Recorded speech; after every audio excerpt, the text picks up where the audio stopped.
এইরকম একটা ডিমের রেসিপি থাকলে আর কি চাই।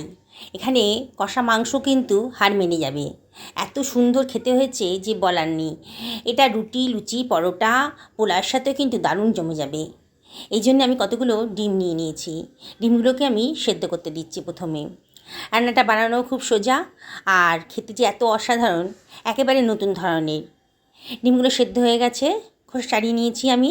তার মধ্যে আমি একটু কাট লাগিয়ে দিচ্ছি, ছুরি দিয়ে একটু কাট লাগিয়ে নেব ডিমগুলোতে, যাতে ভাজার সময় ডিমগুলো না ফাটে।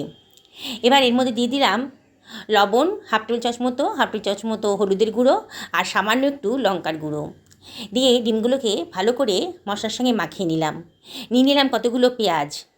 এখানে পেঁয়াজের পরিমাণটা একটু বেশি লাগবে, আমি এখানে মাঝারি সাইজের পেঁয়াজ নিয়েছি। আপনারা চেষ্টা করবেন একটু মাঝারি সাইজের পেঁয়াজ নিতে। পেঁয়াজের খোসাগুলোকে আমি ছাড়িয়ে নিলাম। এবার কড়াইতে 4 টেবিল চামচ মতো সাদা তেল দিয়ে দিয়েছি। দিয়ে ডিমগুলোকে এবার একটু ফ্রাই করে নেব, খুব বেশি ভাজবো না। একটু লালচে কালার হয়ে গেছে যখন, ডিমগুলোকে ভেজে আমি তুলে রাখছি। সমস্ত ডিমগুলোকে হালকা করে ভেজে এবার তুলে রাখলাম। এবার ওই তেলে দিয়ে দিলাম গোটা গরম মশলা, আর দিয়ে দিলাম কতগুলো গোলমরিচের দানা, আর একটা পেঁয়াজকে একটু কুচি করে রেখেছিলাম দিয়ে দিলাম, আর দিয়ে দিলাম 1 টেবিল চামচ মতো আদা রসুনের পেস্ট। মশলাটাকে ভালো করে কষিয়ে নিচ্ছি। 2-3 মিনিট কষানোর পর দিয়ে দিলাম একটা টমেটোকে পিউরি বানিয়ে রেখেছিলাম, দিয়ে দিলাম। আর দিয়ে দিলাম 1 টেবিল চামচ মতো হলুদের গুঁড়ো, 1 টেবিল চামচ মতো ধনের গুঁড়ো, 1 টেবিল চামচ মতো জিরের গুঁড়ো, 1 টেবিল চামচ মতো লঙ্কার গুঁড়ো, আর 1 টেবিল চামচ মতো কাশ্মীরি লঙ্কার গুঁড়ো কালারের জন্যে। আর দিয়ে দিলাম প্রয়োজন মতো লবণ, আর সামান্য একটু চিনি। চিনিটা দিলে খেতে ভালো লাগে আর কালারটাও সুন্দর আসে। মশলাটাকে ভালো করে কষিয়ে নিচ্ছি। মশলার গা থেকে যখন তেল বেরিয়ে এসছে, তখন আমি কেটে রাখা পেঁয়াজগুলোকে দিয়ে দিলাম। দিয়ে একটু নাড়াচাড়া করে এবার এটা ঢাকা দিয়ে দিচ্ছি মিনিট 5 জন্যে হাই ফ্লেমে। 5 মিনিট বাদে ঢাকাটা খুলে আবার একটু নাড়াচাড়া করে নিচ্ছি। পেঁয়াজগুলো সামান্য একটু নরম হয়ে গেছে। এবারে আবার একটু নাড়াচাড়া করে দিয়ে দিলাম হাফ বাটি মতো দই। দইটা দেওয়ার সময় অবশ্যই গ্যাসের ফ্লেমটা অফ করে দেবেন, নাহলে একেবারে কমিয়ে দেবেন, নাহলে কিন্তু দইটা ফেটে যেতে পারে। এবার দিয়ে দিলাম সামান্য একটু জল, দিয়ে আবারও সব কিছু ভালো করে মিশিয়ে নিচ্ছি। দিয়ে আবার ঢাকা দিয়ে দিলাম 10 মিনিটের জন্যে লো ফ্লেমে।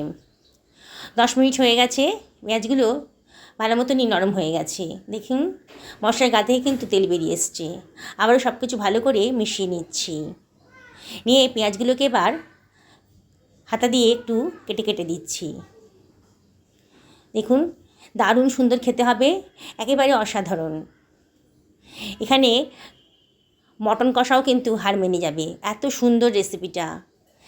আপনারা কোনো অতিথি এলেও এই রান্নাটা করে খাওয়াবেন, যথেষ্ট প্রশংসার পাবেন। আমার কথা শুনে দেখুন, একেবারেই ঠকবেন না কিন্তু, দারুণ সুন্দর খেতে হয়েছে। এবার সব কিছু পেঁয়াজগুলোকে ভালো করে একটু ভেঙে দিয়ে আবারও ঢাকা দিয়ে দিলাম 2 মিনিটের জন্যে। দিয়ে আবার একটু ঢাকা খুলে নাড়াচাড়া করে নিচ্ছি। এবার এর ভেতর দিয়ে দিচ্ছি ভেজে রাখা ডিমগুলোকে। আপনারা এটা ডিম ছাড়াও রান্না করতে পারেন, তাহলে ডিম দিয়ে করলে পরে কিন্তু দারুণ সুন্দর খেতে হবে। এবার ওর মধ্যে দিয়ে দিলাম গোটা চামচ মতো গরম মশলার গুঁড়ো, আর একটুখানি কসুরি মেথি। আবারও সব কিছু ভালো করে মিশিয়ে নিচ্ছি। এবারও ঢাকা দিয়ে দিলাম 5 মিনিটের জন্যে লো ফ্লেমে। 5 মিনিট হয়ে গেছে, এবার ঢাকাটা খুলে নিয়েছি। দেখুন কত সুন্দর দেখতে হয়েছে। এবার কিন্তু একেবারে রেডি। এবার একটা সার্ভিং প্লেটের মধ্যে রেখে দিলাম। এর সাথে কিন্তু লাচ্চা পরোটা হলে মন্দ হয় না, তাই এর সঙ্গে বানিয়ে নিলাম লাচ্চা পরোটা। ময়দাটা বার করে নিয়েছি, আমি 500 মতো ময়দা নিয়েছি। এর মধ্যে দিয়ে দিলাম 1 টেবিল চামচ মতো লবণ, আর 1 টেবিল চামচ মতো চিনি, আর দিয়ে দিলাম হাফ বাটি মতো দই, আর 3 টেবিল চামচ মতো সাদা তেল।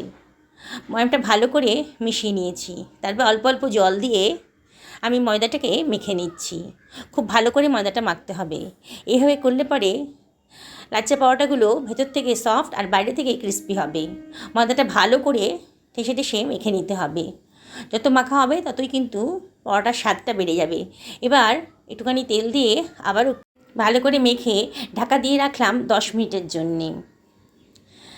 10 মিনিট হয়ে গেছে। এবার ময়দাটা আরও সফট হয়ে গেছে। আবার একটু মেখে নিয়ে এবার লেচি করে নিচ্ছি।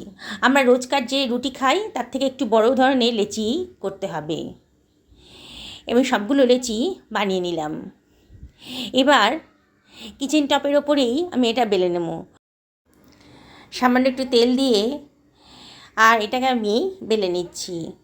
যত সম্ভব পাতলা করে এটাকে আমি বেলে নেব। এটা খেতে কিন্তু খুবই সুন্দর হয়। আর ডিমের যে রেসিপিটা বানিয়েছি তার সাথে লাচ্চা পরোটা হলে কিন্তু দারুণ জমে যাবে খাওয়াটা। খুব পাতলা করে বেলে নিলাম, নিয়ে এরপরে দিয়ে দিচ্ছি একটুখানি অয়েল ব্রাশ করে দিচ্ছি। এবারে ওপর থেকে ছড়িয়ে দিলাম একটুখানি ময়দা, ডাস্ট ময়দা দিয়ে দিলাম। দিয়ে যেমন করে আমরা পাখা বানাই, এপিট ওপিট করে উল্টো পাল্টে আমরা একটা পাখার মতন করে বানিয়ে নিয়ে আবার লম্বা করে টেনে নিলাম। নিয়ে এবার গোল করে ভাঁজ করে রাখছি। আমার মনে হয় এরম করে লাচ্চা পরোটা বানালে পরেই সবচেয়ে সোজা প্রসেসে হয়। নানা রকম করে তো আপনারা বানান, এরম করে একদিন বানিয়ে দেখুন। এবার আলতো করে চাপ দিয়ে লাচ্চা পরোটাটাকে আমি বেলে নিচ্ছি।